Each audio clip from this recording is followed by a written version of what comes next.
इयत्ता 10वी प्रकरण 7व महत्व मापन 7.1 मधलं आपण पहिलं गणित बघत आहोत। शंकूचं घनफळ आपल्याला काढायचं आहे। त्रिज्या दिलेली आहे r बरोबर 1.5 सेंटीमीटर, उंची h बरोबर दिले 5 सेंटीमीटर, पायची किंमत 22/7 किंवा 3.14। आपण इथे 22/7 घेणार आहोत। शंकूचे घनफळ बरोबर 1/3 पाय वर्ग h हे सूत्र आहे। शंकूचे घनफळ बरोबर 1/3 गुणिले 22/7 गुणिले 1.5 कंसाचा वर्ग गुणिले 5। शंकूचं घनफळ बरोबर 1/3 गुणिले 22/7 गुणिले आता 1.5 चा वर्ग आहे ते दोनदा घ्यायचे, वर्ग करत बसायचा नाही।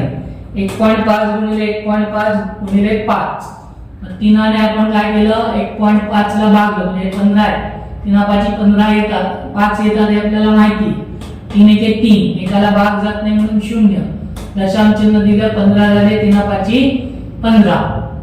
22 ला 0.5 ने गुणलं, 5 गुणे 10 0, चला 1, 5 गुणे 10 1 11, 11 दशांश चिन्ह 0 गुणिले 1.5 गुणिले 5/7। आता आपण आता दशांश चिन्हानंतर 0 असल्यामुळे आपल्याला फक्त 11 ला गुणलं तरी चालणार आहे, म्हणजे 0 ला गुणलं नाही तरी चालेल।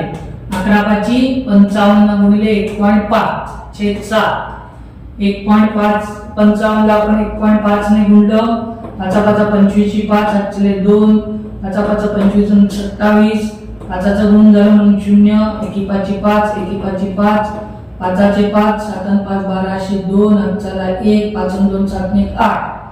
दशांश चिन्हानंतर एक संख्या असल्यामुळे एकक स्थानानंतर आपण दशांश दिलं, उत्तर आलं 82.5/7। साताने आपण 82.5 ला भागणार, 7 1 7, 8 7 गेले उरला 1, वर्ण घेतले 2, 7 1 7, 12 7 गेले उरले 5, वर्ण घेतले आपण 5। आता दशांश चिन्हानंतर संख्या घेतली म्हणून ते दशांश चिन्ह दिलं, 55 झाले, 7 7 49, 55 मधून 49 गेले उरले 6, वर्ण घेतलं। आता पुढे संख्या नाही म्हणून आपण 0 घेतलं, परत दशांश चिन्ह देण्याची गरज नाही।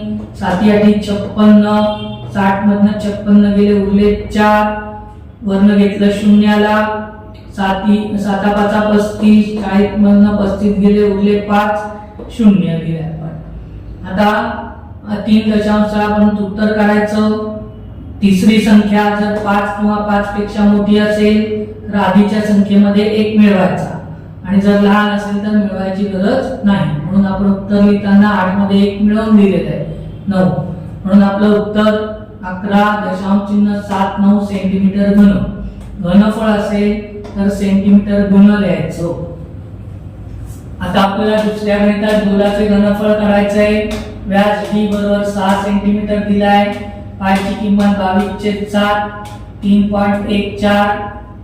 आपण आपल्याला पहिले त्रिज्या काढायला लागेल। त्रिज्येचं सूत्र आहे r बरोबर व्यास/2 म्हणजे d/2, r बरोबर 6/2, 2 म्हणून r बरोबर 3 सेंटीमीटर। गोलाचं घनफळ बरोबर 4/3 पाय घन। गोलाचं घनफळ बरोबर 4/3, पायची किंमत 3.14। शक्यतो गोलाचं घनफळ किंवा काही काढताना पायची किंमत 3.14च घ्यावी, गुणिले 3 चा घन। गोलाचं घनफळ बरोबर 4/3 गुणिले 3.14, घन म्हणजे ती संख्या 3 वेळा गुणिले असते म्हणून 3 ला द्यायची, 3 गुणिले 3 गुणिले 3। गोलाचे घनफळ आपण 4 ने 3.14 ला गुणलं, 4 चौक 16 6, चला 1, 4 एके 4 ने 5, 4 त्रिक 12। दशांश चिन्हानंतर 2 संख्या आहे म्हणून 2 संख्यानंतर आपण दशांश चिन्ह दिलं। आता 3 ने गुणणार, 3 स 18 8, चला 1, 3 5 15 ने 16, चला 1, 3 2 6 ने 1 7, चा काही नाहीये, 3 एके 3।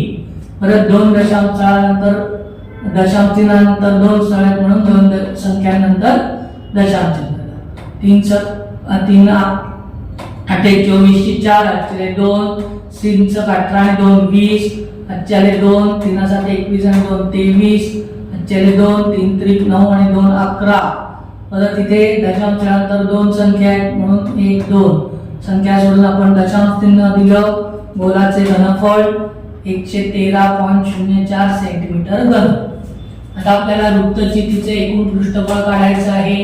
त्रिज्या दिली आहे r बरोबर 5 सेंटीमीटर, उंची दिली आहे h बरोबर 40 सेंटीमीटर, पाय बरोबर 22/4 गुणिले 3.14.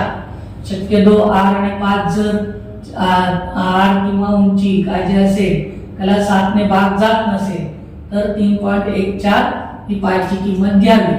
वृत्तचितीचे एकूण पृष्ठफळ 2 पाय r कंसात r अधिक h 2 गुणिले 3.14 गुणिले 5 कंसात 5 अधिक 40. आधी बेरीज करायची आणि कंसाच्या बाहेर आल्यावर गुणिले द्यायचं. 5 गुणिले 10 3.14 गुणिले 10 गुणिले 45. 40 अधिक 5 45.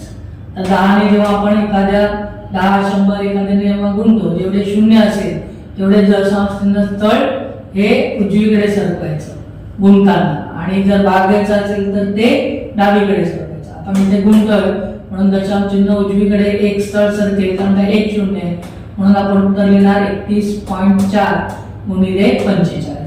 45 ने गुणताना पहिले 5 ने गुणलं 5 चोक 20 शून्य 8 2 5 1 5 2 7 5 3 15. 5 ने गुण झाला म्हणून शून्य लिहिलं 4 चोक 16 7 चला 1 4 1 4 ने 5 4 3 12. शून्याचं शून्य 7 आणि 7 13 चला 1 5 आणि 5 10 1 11 चला 1 2 1 3 1 4 1. इथे दशांश चिन्हानंतर एक संख्या आहे म्हणून आपण एकक स्थानांतर एक संख्या सोडून दशांश चिन्ह दिलं.